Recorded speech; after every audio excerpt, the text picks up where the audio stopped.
Our rebellion is all that remains to push back the Empire. We think you might be able to help us.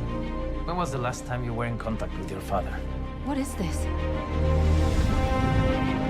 It appears he is critical to the development of a super weapon.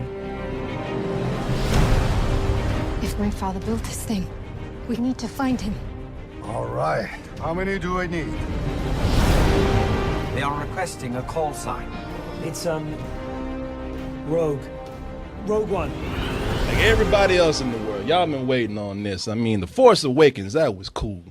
But people want to see what y'all can do outside of that big story. You know, we've been hanging with Luke, we've been hanging with Han all this time, Chewie and the gang. Yeah, they even introduced some new characters, but come on, between you and me, we know it's the same old shit. You know, that galaxy's so big and we still hanging out in that same block. You know? True. That same cul-de-sac. Are you sure it's a galaxy? Yeah. And not just a couple of neighborhoods? Yeah. Some boroughs? Yeah. You sure it's not in the projects in a galaxy far, far away? You know, it's a big place. So Disney came in and they said, you know something, we got you. All right, we're going to start telling some stories in the form of one-shots outside of the big story that we've all come to know, you know, with the Jedis and Luke and everybody. And that is where they said, and the first one is going to be Rogue One. Now, we ain't stepping out of the line too much. You know, we still kind of playing it safe a little bit. Everybody talking about, I'm sick of that Death Star. Well, fuck you, we still got that. But that's not going away. It ain't going away anytime. You know, shit, how many Death Stars they done blown up now? It's like all 7. I know. They just buying Death Stars at used car lots now. Yeah, you can get them at Big Lots. Yeah. On remainder. You again? Yeah, we need another Death Star. But the cool. If you can't take care of this one, you're not getting another one. Look, sir, don't come back here, all right? But the cool thing about this is that, okay, it's the Death Star, but what if it's the Death Star? And what if it's the people, the rebels that actually went in and found the secret of the Death Star and how to destroy it? These people who were willing to sacrifice anything and everything to do that. And that's where we have Felicity Jones, who comes in as Jyn Erso. She's just a street urchin. She's just a street hoe. She's a female Aladdin. Yeah. Okay. They already done killed the monkey and everything. She ain't got nothing to live for.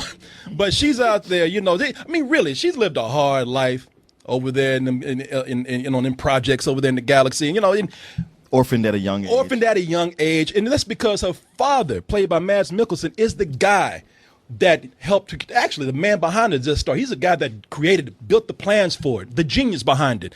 And regrets everything that he's done to make that happen. Consider it like the guy who regretted creating a nuclear missile or a nuclear bomb and the thing that could destroy all life in the galaxy right here.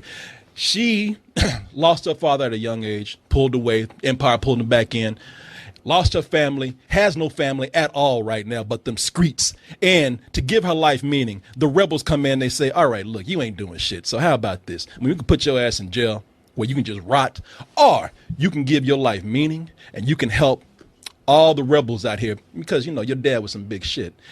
Help us find the plans to this Death Star and destroy it. She gets together with a ragtag team out there of other miscreants, other people who have questionable ethics, and they get to. I think you say questionable ethnicities. Because I'm a white. Well, you know, the all right is all up on this. They're like, damn, ain't a white person in that fucking shot right there. And the one they have, I don't even know where this dude came from right here. You know, that dude was shot immediately, but they get together and they're the ones who actually are considered to be the true heroes of A New Hope before we even saw that film. And the thing that goes on with this movie, man, you know, let me tell y'all something right here. All those people out there, you know, all you people thank you Star Wars fans, all those people out there who just love Star Wars, you say so much, I consider this to be a wake-up call for all you folks out there. This is a wake-up call for all the people who've been following this franchise, whether you were young or old, whether you're watching the series on TV or whether you've been watching the films. This is a true wake-up call for you. If you're one of those people that say that Star Wars has gone a little soft right now. Oh, it's all about the toys and the merchandising. If you are those people who for years for years have been trying to convince people Ewoks suck, man. Let's fucking give up on this. Let's just admit it right here. I know Return of the Jedi's got some cool parts, but them Ewoks have got to go. If you are one of the people who've been trying to convince all those folks out there that no, it does matter if Han Solo shot first instead of that fucking special effect right there. You know, that is horrible right there. And still some people are saying, you know what, it's Lucas property. He can do whatever he wants to. And really, it's not that bad. Really, people? That shit right there? That fucking video game graphic from fucking 1995? Seriously? If you have been those people who have been trying to convince people of these things and more all these years, your day has arrived right now. Let me just stop trying to put up any pretense. This movie's fucking awesome right here.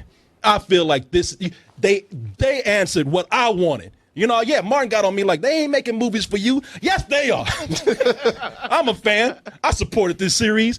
This right here, man, this is what we have been asking for ever since George Lucas not started fucking up with the prequels, but with the originals, when he was going there and tinkering with everything. And the reason why, I mean, man, look, this whole movie right here is Han Solo shot first. It's that ruthless. These people in this movie, when I say that they have questionable ethics, they let you know right from the beginning. No, these people are not good. And we ain't talking about the Empire. We're talking about the people fighting the Empire. We're talking about these folks right here who are supposed to be the heroes that we follow, the protagonists. This is the first movie to really show you how desperate the rebels are. These are desperate people who would do anything. They are fighters. They are survivors. They are militants. They are people who would do anything to get the job done. 5 minutes into the movie, I'm not going to spoil anything for you. Don't go away. But one of the so-called heroes in the movie, do you remember this? Cold-bloodedly murders somebody. Some cold-blooded shit. And I got mad. I'm like, that's who I'm following for the next 2 hours, man. Yes, you are. I was like, fuck this dude, man. You know, I was mad about it. I said that was some real cold-blooded shit that they did. And then I sat back and I said, you know what? Korey, pull back, man. Stop. See, you soft now.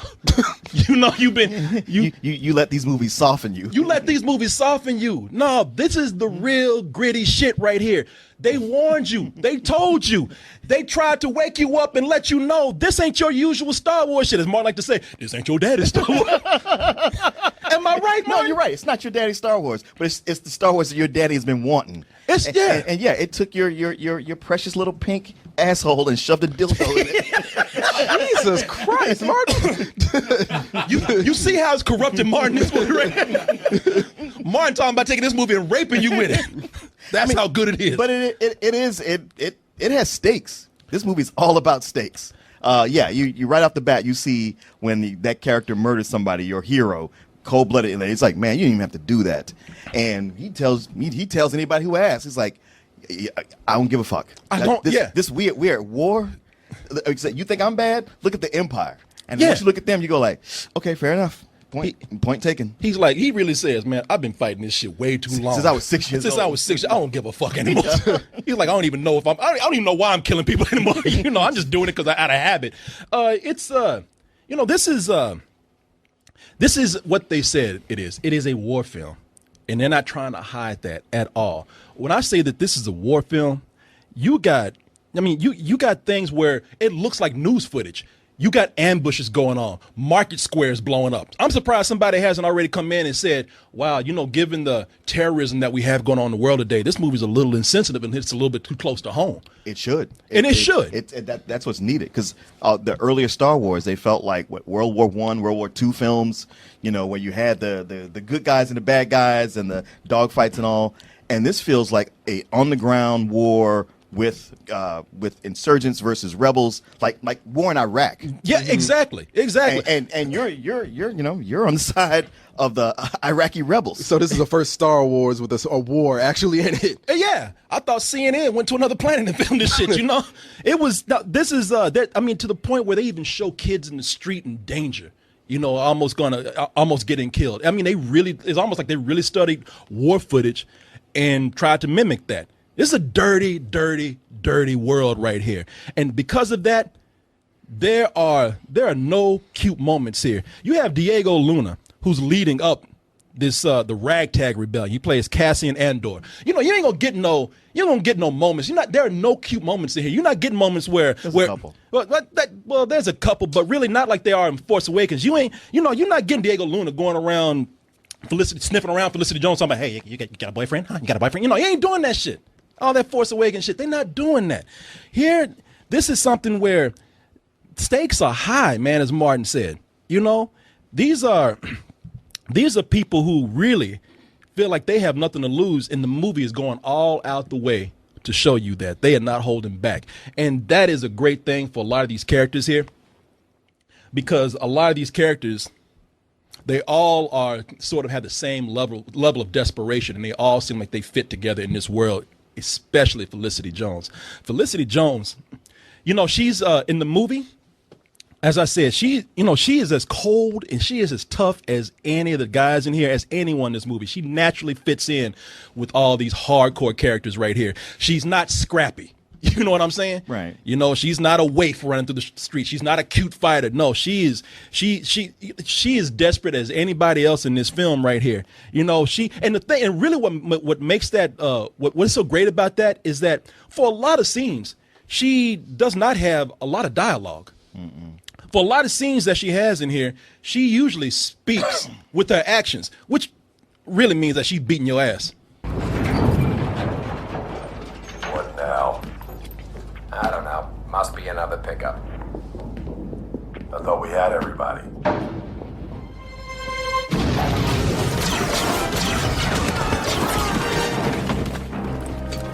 Oh, Cursor! Halleck! Liana Halleck! You want to get out of here? Hey! Move at me! I'm like, damn, bitch, we trying to help you. The fuck? She's like, man, that's just a natural reaction. I'm sorry. Knee-jerk reaction right there.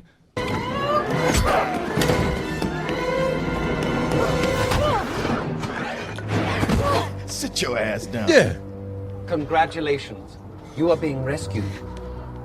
Please do not resist. Pimp handled her ass. Choke slammed her when she came out that shit. He had to like he was in the end zone. He just had a touchdown. Surprised he just didn't start dancing and shit. We're talking about, for those who are listening, we are talking about K2SO, who's the robot in there. And before we actually get into him, I want y'all to notice something. When I say that this world is dirty, did you notice something with the stormtroopers right there? The stormtroopers in all these movies, no matter how much wear and tear that they've been through, it always looked like somebody put them through the car wash. Right. Somebody put that turtle wax on there with them.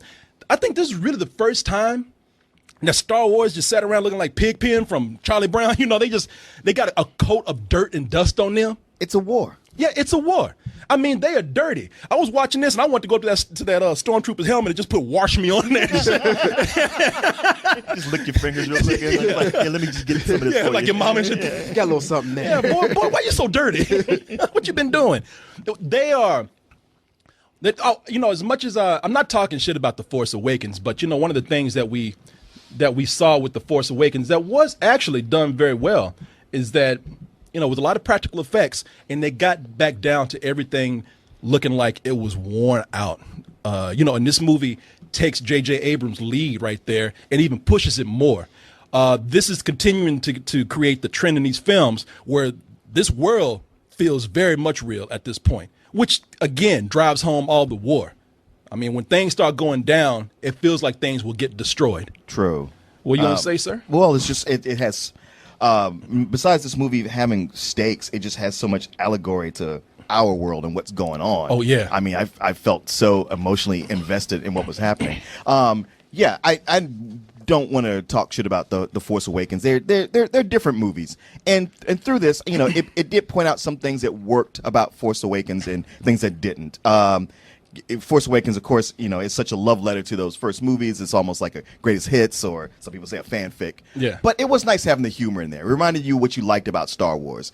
And almost none of that humor is here. Whatever humor is here, it comes from that robot, and it felt like it was done in the reshoots, and it's not even that funny. But it just added a little bit of extra something. Well, yeah. But for the most part, this film, it's a downer, but in a good way. Okay. And I don't think I've ever liked a movie so much that wasn't all about good dialogue. Not the dialogue's bad. It's just it is sparse. It's all about what's actually happening here. And I tell you, it's one of these movies where for the first half of it, I was like, this is good. It's a good war flick. It's serious. And right when it seemed like it was about to get to that last climax and just end, holy shit. It becomes Saving Private Ryan. Yeah, wow. I mean, as far as the mouse will let it, you know. I mean, for a Star Wars movie, like if there's a point where there's a cameo by some characters that I said, I knew they were going to show up. Yeah, exactly. and I thought, God damn it! But it's so quick. It's one of those where if you drop some popcorn and reach down to miss it, you would miss them. Okay. But it's like that's the turning point. Like just when I thought, here we go, it was like, no, I know, here we go. Buckle up. Yeah. And from that point on, you just don't breathe. Yeah, it is fucking insane where they're going with this film right here. The risk that they are taking, and don't let all the people talking about how dark it is, whether you hear it in a positive review or a negative review, don't let that turn you away. Don't let that scare you. Don't. No, don't. I mean, because it's the film you need to see. Yeah, and the thing is, it's not totally void of humor. I mean, you have some of the sidekicks in there and some of the supporting characters who, they'll pop a quick quip to each other, especially Donnie Yen and Wen Jiang. Who you see right there in the middle? That's Donnie Yen. Look like he's farting on the guy behind him back there. Those two guys, they're kind of partners in the movie. They're kind of the Han Solo and Chewbacca of the film, and they got each other's backs. And they all, they'll say something, but it's not like, they'll say a joke and look at the camera, wait for the laugh and shit.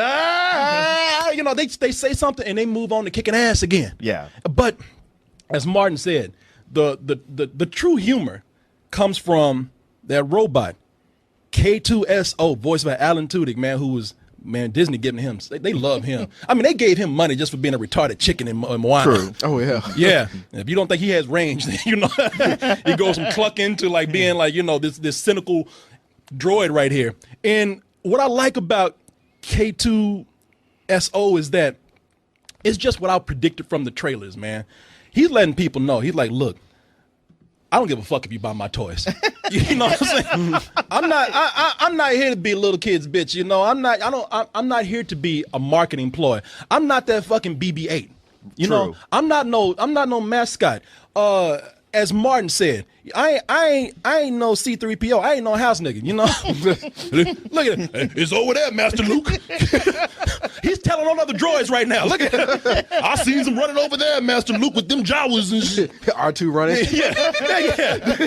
Yeah, he's ran out last night, Luke. He like, I'm not that. I'm here for really three things. I'm here to tell you how much life sucks. I'm here to tell you how much my job sucks. And I'm here to tell you every time we get into some shit, we probably gonna die. I'm gonna give you the real percentage of it. Why does she get a blaster and I don't? What? I know how to use it. That's what I'm afraid of. Give it to me. Yeah, give it to him. I'm going to Jeddah. That's a war zone. That's not the point of it. Where'd you get it? I found it. I find that answer vague and unconvincing. He's like, quit cock blocking, man. Yeah. Shut the fuck up. Get on my ass. Trust goes both ways.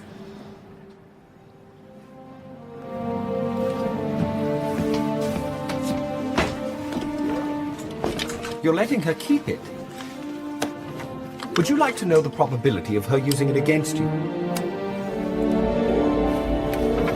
It's high. He's like, man, just be honest with me. You trying to fuck this chick. You know what I mean? I thought we were fighting a war. But he's Martin said, I know you said it's not funny, and I know it's not meant to be laugh out loud. It's not hilarious. No, it's not hilarious, and I don't want it to be. I want it to be something just to kind of, when stakes get too high, when things get a little too grim, I just want somebody to come in and just kind of, elevate the tension a little bit here and there, to cut the pacing a little bit. Mm-hmm. And that's what he serves. I think it's as far as a lot of the characters that we've seen, it's really one of the coolest characters that they've created. You know, as far as at least a droid goes. With this movie, because I hear y'all keep saying, you know, it's way darker than Episode 7 was and all the other Star Wars flicks. Do you feel like, because, you know, how we had the trend with Deadpool being rated R and it affected a whole bunch of superhero movies coming out later, do you feel like this film right here is going to affect other Star Wars movies coming out later? Like maybe they'll add a little bit more darkness to like Episode 8 and 9? I think this one pushes it pushes the wars part more than the star, and it brings home to you the fact that they are in a war, what this is all about, and I think whoever makes another movie can't ignore that. Okay, it's because I mean prior to this, it's always been, you know, the Rebel Alliance against the Empire. And yeah, you know, you rooted for the rebels because they had all the colorful heroes and they weren't dressed like Nazis and all. But you know, it was just a war you were watching and you weren't investing in it. Yeah, like you know, I hope they win, but whatever. It's like two football teams that aren't from your hometown. They're like, you know, when the original Star Wars was made, it was like watching a World War II movie that was not showing you the real horrors of war from like the, you know, from the 50s and in the 40s. Or they're like those serials like Flash Gordon was. You know, everybody who knows Star Wars knows that already. Yeah. Now, when you watch this, it's on the ground. You see what's going on. You see that, like, even within the Rebel Alliance, they don't really have their shit together. Okay. You know, as it would be more realistically, some people in there are cowards and they can't get the job done, and they're outgunned and outmanned. So what kind of chance do they have? But with what we see on the news all the time, you totally get this. It really borrows from that a lot. So it's going to be hard to go into these next movies and not, you know, like feel something like, man, y'all can't be joking around. This is serious. Okay. Yeah, ain't nobody bullshitting no more. You know? That's a good way to put it. And, you know, you watch these guys, I mean, getting the plans for the Death Star, that ain't no joke. That's a suicide mission. Oh, I mean, hold on. Let me go ahead and send this in to you. Martin getting that lean on. He's sorry. It was always that way. But it's a suicide mission, and it is like, you know, man, if I ever wanted to say fuck Suicide Squad, it's now, because that didn't know what it was doing. Yeah, this is the real shit. And there's some characters, when they die, I felt it like every time, and like I didn't think I felt that much about them until they went. I was like, fuck. Yeah, you know, and see. That's the thing. Y'all remember when Magnificent came out with Denzel? This is the only time I'm gonna say fuck Denzel. You know, this is. I know. Don't tell myself. I'm sorry. I'm so sorry. You don't get fences, Denzel. God damn it, Korey! Well, come here, boy. Help me build this fence. Right? All right, Daddy. I ain't your daddy, but.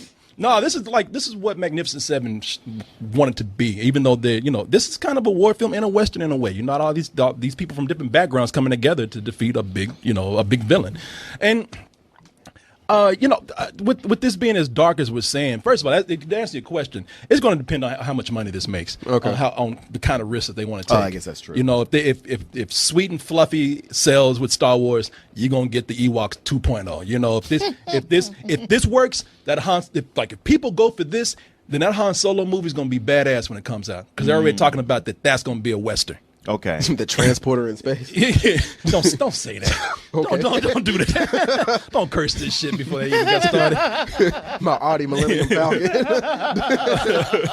and you know the thing about this, we keep using the word dark. You're gonna hear a little bit more because that's the only thing that we can keep going to throughout this review sometimes.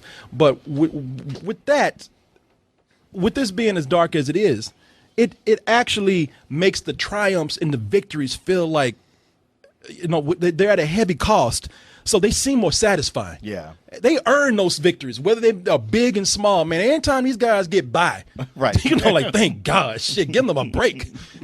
I was praying to the Force, let these motherfuckers just have a break, please. But I was also, and Martin brought this up. He was talking about the dialogue in the movie, and I was looking at the dialogue in the trailer. And you heard me complain about it, and I said it's full of slogans. It's full of cheesy one-liners, and you know what? It is. I still say that, but again, going back to how hard these guys are fighting, the losses that they suffer, it's like, man, whenever they give a speech, they earn that shit. Yeah. You feel like that's real. If the Empire has this kind of power, what chance do we have? What chance do we have? The question is, what choice? Run, hide, plead for mercy, scatter your forces. You give way to an enemy this evil with this much power, and you condemn the galaxy to an eternity of submission. He's like, hey, don't put this camera on me. I'm from the prequels. Don't nobody see this shit. We're looking at Jimmy Smits right now. He's like, get this fucking camera off me. Of submission. The time to fight is now. And you like, when she gives that speech, you just kind of, if I heard that outside of this movie, I'd be like, Jesus, come on. Yeah, out of context, you roll your eyes. But where it happens in the movie, it needed to happen. I was like, yes, I'm ready. Somebody. I was ready to give my life for this movie right then and there. I would have been the first one to die too. But yeah, you are black. Yeah. There are some black dudes too. They talking about that. Look, we might as well be turning to horror movies right here. The black people in this movie, we got about 2 or 3 of them talking about they hiding behind the shit. There's a lot of fire, and these dumbass talking about, I got it. They turn that corner. They're like, oh shit, they don't even get a chance to get a shot off. I'm like, you might as well be in a horror film, man. You knew better to do that when shit. He said, I got it. He meant, I'll go out there and die so that you can be. White people run. But don't think that this is depressing just because we talk about how grim this is. No, not at all. It's not. They know how to go in and look. We see how it is through the trailer. It's dark in tone. The colors are grayer. The cinematography is muted. It does look like a depressing world. However, what they've done is they've managed to retain the sense of adventure that we know from Star Wars. Mm-hmm. And I'm going to tell you something. Even more than Empire Strikes Back, there are certain things in this movie that captures that spirit better than Empire Strikes Back in part of this film. There are moments here where you have those theme park moments. Sure. Where they make sure, they said, look, we're going to get a ride out of this somewhere. And they actually have these scenes, these set pieces where we get to take that thrill ride through the dangerous caverns and terrain. Are you sure this is the way? They have landing trackers here. They have patrol squadrons. You've got to stay in the canyon. Keep it low.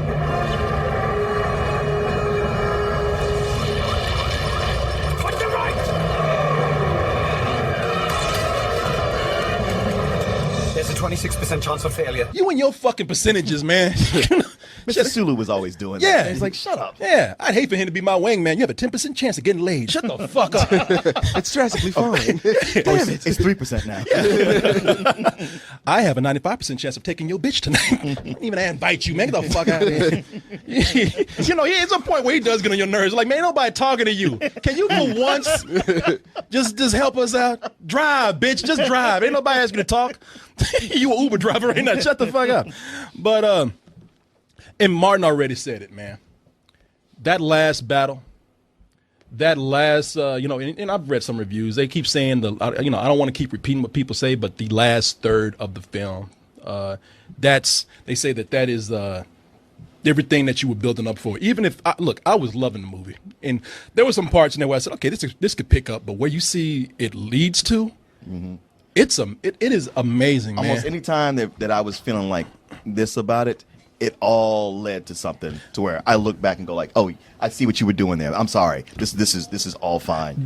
Yeah. And one thing with the prequels, I know, like, I think it's the first one, or it has a big battle, a big spaceship battle going on everywhere, and people were geeking out over it. But to me, it was like watching Michael Bay's Transformers, where I was like, there's so much shit on screen, I can't tell what's happening. Yeah.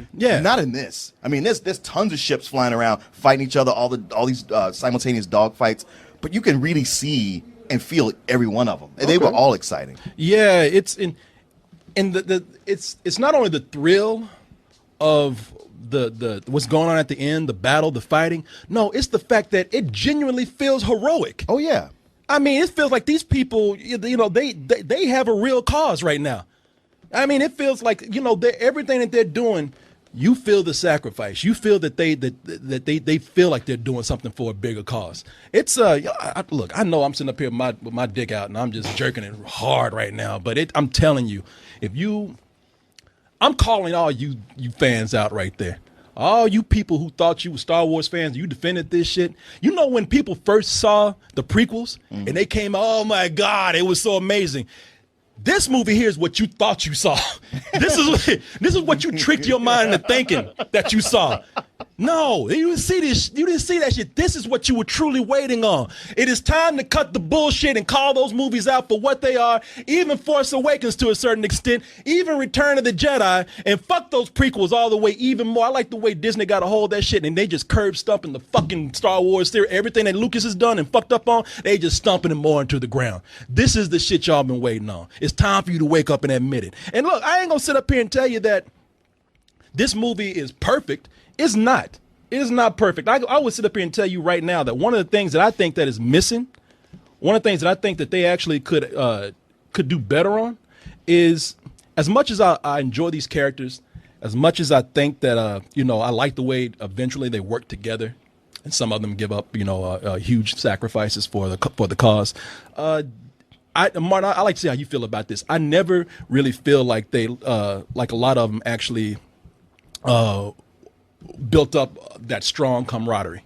That's one of the things that The Force Awakens really did well. They built up a lot of character. That's actually what I was talking about when I talk about the things The Force Awakens did right, and that was one of them. And you don't get so much of that here, but I can say that was why going into that last third to the third act, I was feeling like, I'm just not feeling that camaraderie with these characters. I don't know them that well, but as things progress in the third act, I realized, like, you know what, that wasn't that important. That was my hang up, and whatever it needed to do, it did it, because when something happened to him, I cared. Oh yeah. So I was like, okay, it was working. I didn't even know it was. Yeah. I just didn't feel like it happens near the end, but with The Force Awakens, from the moment you see these characters, they go through the phases that we see. They bicker, they grow close, and it's fun to see. Sure. And it doesn't have that fun of that. I would say, I know I say movies move too slow sometimes, and then people will say, well, what pleases you? I'm gonna say this movie moves a little bit too fast. I just don't think that they have time to actually build up these characters as much as I would like them to have, to really get the fun that I've had with Luke, Rey, Sure. any of these people. Okay. Can I ask with the one of the big reveals when they had all these teasers and trailers coming out was Vader showing up in this. Was he in here like too much, not enough? Oh shit, man. Okay, never mind. I don't know. I don't want to say too much, but he's a fucking beast. He's a new horror movie icon. You know what, man? Let me tell you something. Darth Vader in this shit. This is the first time in decades that I had a oh fuck moment with Darth Vader. Did you almost shit your pants in that last scene with him? Man, there's a moment here with Darth Vader. You don't even see him. It's dark and all you hear, and I'm like, oh fuck, oh shit, And the people in the room, they're like, man, we fucked. And there was one dude like, it was like the movie was over, and then they were like, well, let's not say too much, but I'm just gonna say, I've never had a moment where it's been like, oh fuck, y'all dead. He went wrong. Darth Vader told people, like, no, y'all thought I was mad before? I wasn't mad. I might have had to choke a bitch out. I did some cool shit with a lightsaber. Right. I wasn't mad. This is mad, motherfucker, right here. Because they just went in. It was like he didn't have to say shit. Like, y'all come in and fucked up all my shit. Right. I'm cleaning the house tonight. It was crazy, man. And it makes up for a lot of things because, a lot of characters, I'm going to say a lot of characters, that we like them, but they're not as strong as I would like them to be. I mean, Donnie Yen in this movie, I like his character. He's actually a really cool guy in the movie. He sort of has this Zen monk kind of spirit to himself. And to me, that's the problem. I mean, he's an Asian dude in a galaxy far, far away, where he's still an Asian stereotype. The blind fighter who knows martial arts. The Satoichi.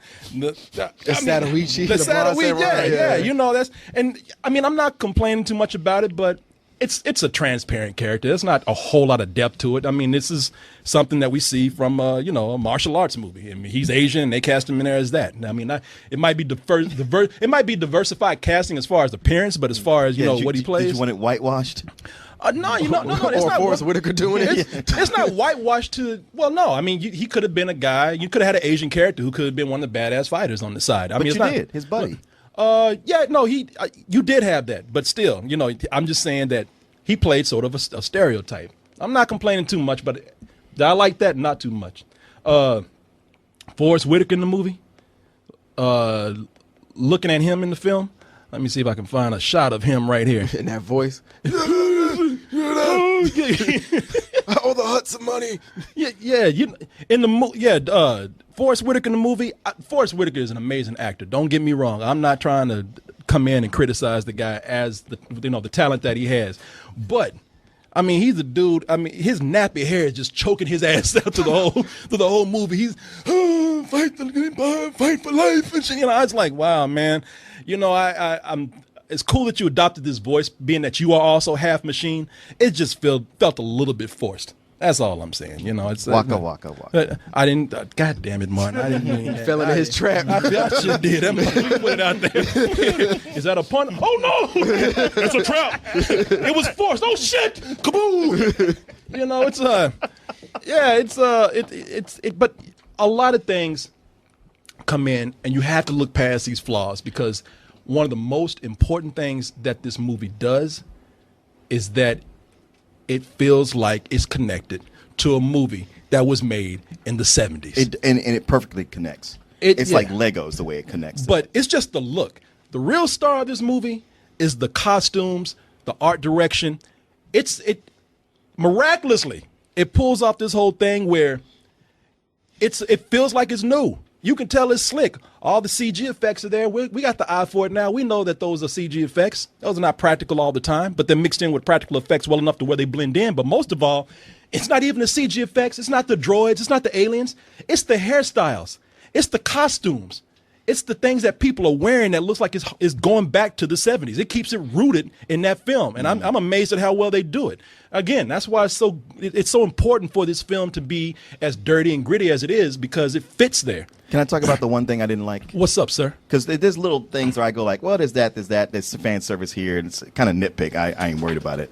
But there is one major character they bring from the old Star Wars. What do we want to say it? I mean, let's not spoil anything. Let's not say who it is. I'll just say that. Wait, really? Is this going to be a spoiler? I don't think it's a spoiler. Like somebody they bring in from the old Star Wars? Yeah, but he's in most of the movie. Okay, who is it? What are you doing there? I'm not doing nothing. You're like. I'm pressing the self-destruct button. Your ejector seat. There's a trap door underneath him with sharks. No, it'd be the rain Corps. You got to sit him down. And my desk just moves over this shit. I'm looking at Martin, and then Martin defeats it with a bone and shit. Comes back up. His head, everything's still clean. Take Martin to the Sarlacc pit.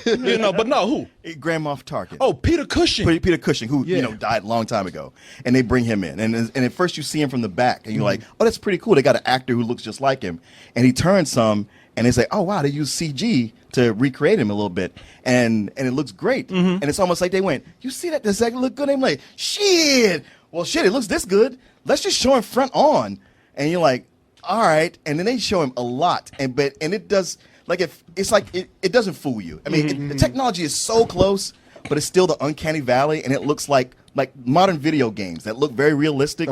Like when I played the most recent Castle Wolfenstein.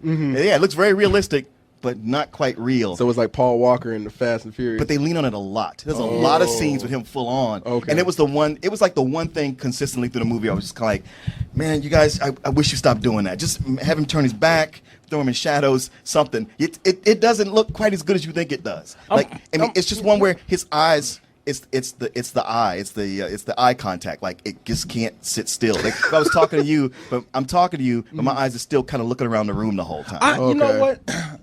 I heard a couple of people say that, and I just didn't recognize it.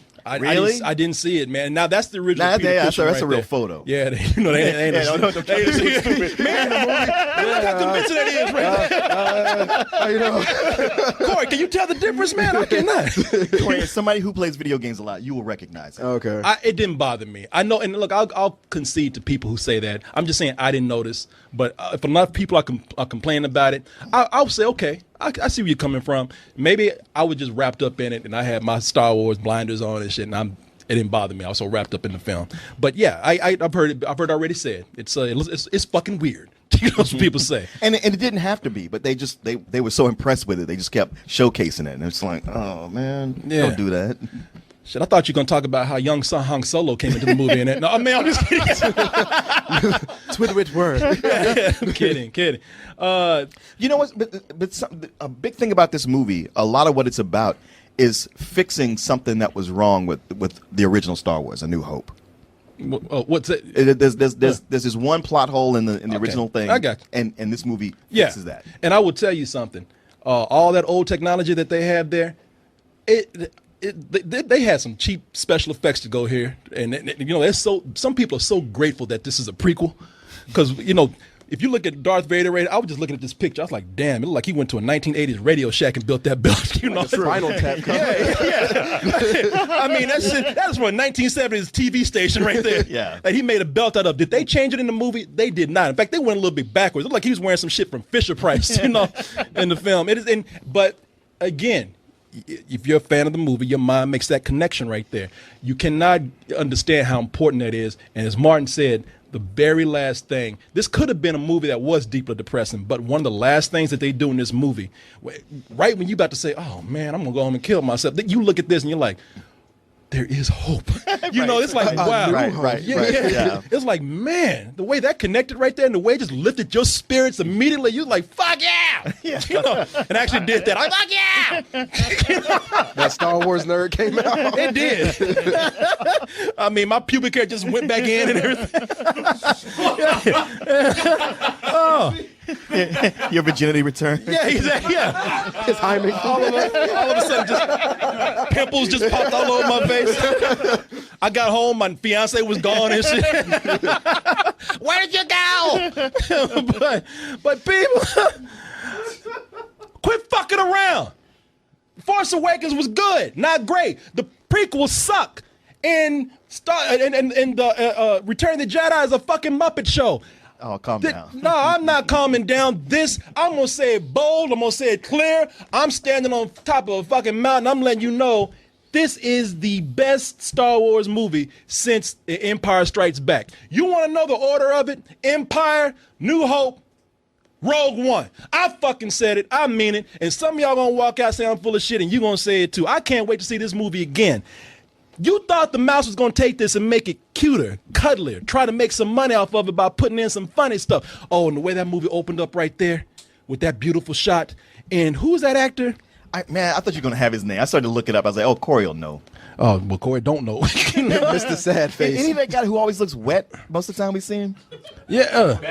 Ben Mendelsohn. Yeah, Ben Mendelsohn. Ben Mendelsohn, he owns that you know how that old... That old British white man shit that you hate so much. Like, you know, that's what the Empire is, like old British white dudes. That's why you hate them so much, because they kind of like old British white dudes in real life, you know, from a long time ago. I ain't saying today. I'm saying back in the day. Y'all know y'all some assholes. But, you know, he is so good in the movie. That's that guy, like you said, he just looks evil because he stays wet. Yeah. You know, this motherfucker's a salamander. He crawled out of a swamp somewhere. But he has the perfect ooze of evil. But not that, you know, not that loud bravado evil, that just conniving evil. I always got something smart to say before he fucks something over. Sure. You know, I really did not like him. Weasley. Wet and Weasley. And that's a new theme park here in Texas. Wet and Weasley. But it's my new porno coming out. but yeah, people. Starring Korey and Sammy Gonzalez. You beat me to it. Watch him put on a Darth Vader suit on Korey and then take it off. But this right here, this is the risk. When people heard that Disney was taking this is the risk we thought that they would never take. Sure. When we thought that this would stand with George Lucas, this is the movie we thought we'd never get, because he was never going to go back and do anything except continue to make these family-friendly movies. Mm-hmm. You know, this is something where when I look at this, I'm grateful to have this, and I'm imploring everybody to go out and see this. They say this is a projected for $130 million debut. Jesus. I'm telling you, folks. I'm telling you. Look, I know there's other causes out there. Shit, they're bombing Syria and Aleppo and shit. You know, I get it. You know, I know there's other causes out there. I'm not... Pick your causes wisely, but if you have time, support this film right here, because if this does well, that means Disney is going to take more chances with this franchise right here. And that is exactly what we need. I know it sounds like I'm going the better than sex route. There are flaws in here like I named. I'm going to be realistic. It is an extremely high full price for me. I love this fucking film right here. I'm close to saying that this would be it might be right at number 10, but it's close to being in my top 10 of films out there. Yeah, I feel the same way. It's funny how watching those first Star Wars movies, I always felt like the Empire was the British Empire. But I watched this one, I just kept feeling like I feel like the Empire is America. I'm really feeling that through this whole movie. Like there's just little clues. Yeah, it feels like that was a country divided. You know? Yeah. But I'm right there with everything you said. I mean, I won't quite go better than sex, but man, it's just a hair away from it. And this is going to be that movie, like, you know, it's people who love to watch the first 3 movies, and it's going to be the 4. You're going to have to watch this one. As soon as you get done watching this, you want to run home and pop in A New Hope immediately. Yeah, you do. I mean, it does a great job of being its own thing, but directly leading into A New Hope without shitting on it at all. Put my head, I'm gonna cut my shit to the side because I'm gonna let y'all know I'm gonna get gangster with my shit. Don't make me come to your fucking house dressed like this and have to like punish your ass. Go see this fucking film. You'll like it. I'm telling you, if you're a true Star Wars fan, you will love this, right? It's hard to listen to somebody who has Velcro on their forehead. People like, it's nothing but Velcro, Corey. That's all it is. You ruined the illusion, man. I was believing it. Looking like a rapper with that shit to the side. MC Vader. But, yeah, people. I know we went off, but I'm telling you. I'm going to go see what some of the chat is saying right here. I really regret that I didn't buy a ticket to see it.